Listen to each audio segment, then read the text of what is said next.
Welcome to Bite at a Time Books Behind the Story, where we answer the questions you have about your favorite classic authors. What inspired your favorite author to write their novels? What was going on in the world at the time?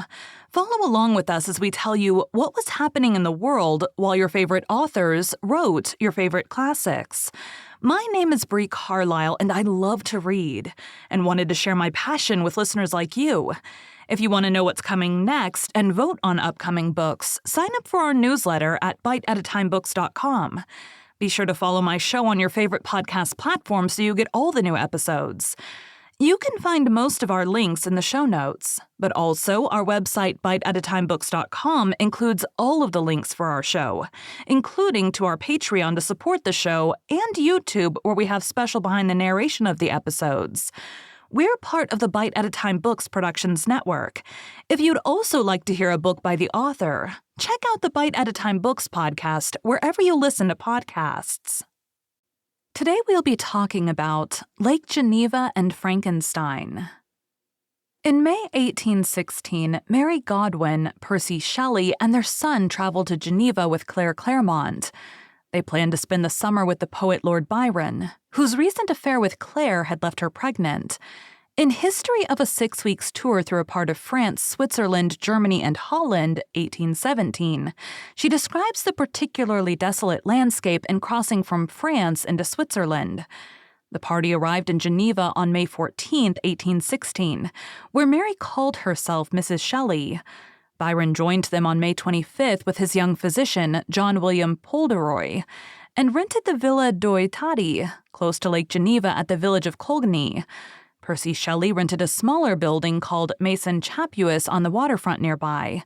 They spent their time riding, boating on the lake, and talking late into the night.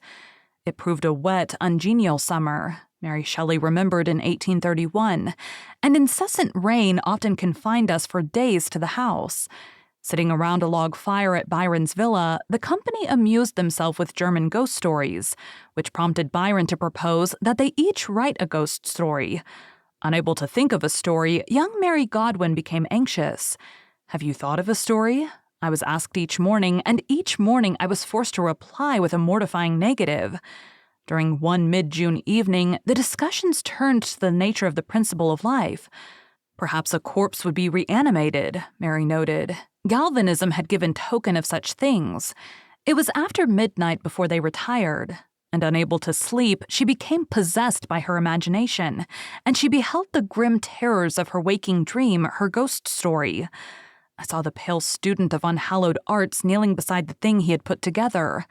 I saw the hideous phantasm of a man stretched out, and then on the working of some powerful engine show signs of life, and stir with an uneasy half-vital motion.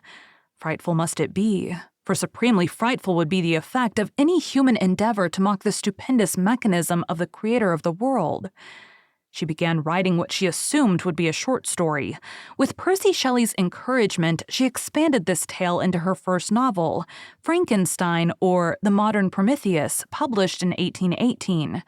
She later described that summer in Switzerland as the moment when I first stepped out from childhood into life. The story of the writing of Frankenstein has been fictionalized several times and formed the basis for a number of films.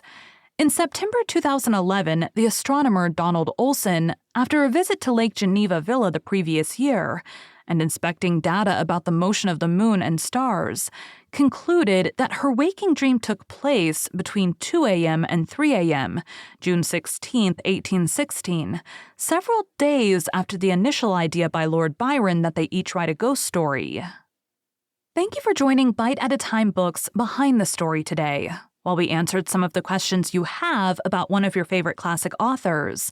Again, my name is Bree Carlile, and I hope you come back next time when we answer more questions about one of your favorite classic authors. Don't forget to sign up for our newsletter at biteatatimebooks.com. Check out the show notes or our website biteatatimebooks.com for the links for our show.